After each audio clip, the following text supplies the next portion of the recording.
Hi Mami ko, for today's video kay Malawag Tagbaboy. Hello everyone! For today's video ay papunta nga ako ngayon sa aming tangkal. Dahil bibigyan ko ng mga pagkain ng aming mga baboy. Ako nga ang magpapakain ngayon sa kanila dahil nga pumunta si Lola sa bukid.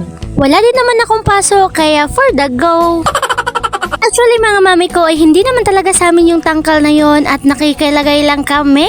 Sayang din naman kasi yon kasi nga baka masisira lang. Ngayon lang din ulit ako nakakapunta dito dahil nga yung kapatid ko ang palaging magpapakain sa kanila. I mean, minsan lang pala siya magpapakain kasi nga kadalasan si Lola. Hindi pa nga ito gano'ng kalaki dahil nga ilang buwan pa lang ito. Ano dahi? So, gagmay pa siya guys. Kay baktin pa man. Hello everyone! At pagdating ko dito ay parang nga silang umiiyak at alam ko na nang hihingi na sila ng pagkain. Pag naging tao tong mga to, agoy nasasampal na talaga ako dahil nga nagbi-video pa ako. Bago nga ako papasok sa loob ay nilagyan ko na nga muna sila ng unting pagkain para naman hindi nila ako atakihin pag nakapasok na ako.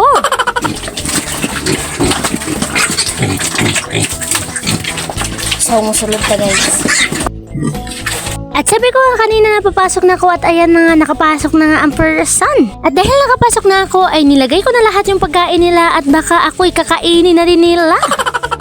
Nahihirapan nga ako paglagay ng mga pagkain dito dahil nga napakakulit nila. At hindi nga ako agad makapwesto.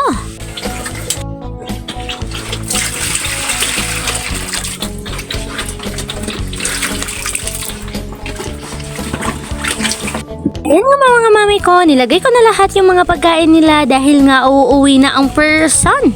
Gusto ko pa nga tumambay dito para magtsikahan sa mga baboy kaya lang may gagawin pa pala ako.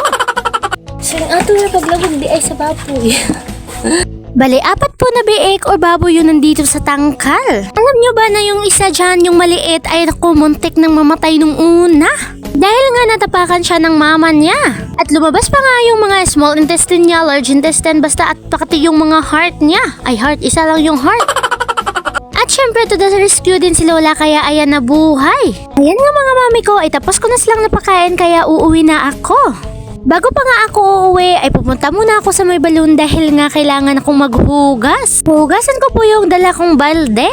At magdadala na din ako ng tubig para sa bahay. Kasi nga yun din yung gagamitin namin pag naghuhugas kami ng plato. Anyway guys, so mamayang 1 pa po yung pasok namin. Yeah, 1. Kaya ako na lang muna dito kasi si Lola nandun sa bukid. Linisan ko lang to. Actually guys, dito pala kami kumuha ng tubig. Oh, na lang di ay. Kasi malalangan pa ang person.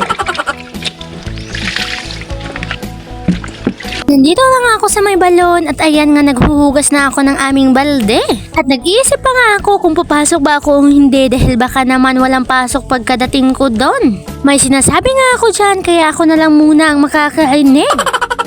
Nagdadalawang isip nga ako na papasok dahil nga isang klase lang naman yun. Dahil kakauwi ko lang kaya ayan mamayang mga 1 ay papasok na naman ulit at pagkatapos ng pasok agay uuwi na naman. Ay napakakalas talaga ng tubil oy. Ayaw ko nga tumambay sa school kaya ayan palagi akong uuwi kapag walang pasok. Iba kasi yung pakiramdam pag nandun ka sa school at nandito ka sa bahay. At parang nga akong tanga dito dahil nga nagpusing-pusing pa ang person agoy. Alam kong alam nyo naman yung ginagawa ko. Yes po, opo, ay nagpipicture po ako dito. At kung bago ka pa lang sa aking page, don't forget to follow, like, and share. Add to na ko, amping!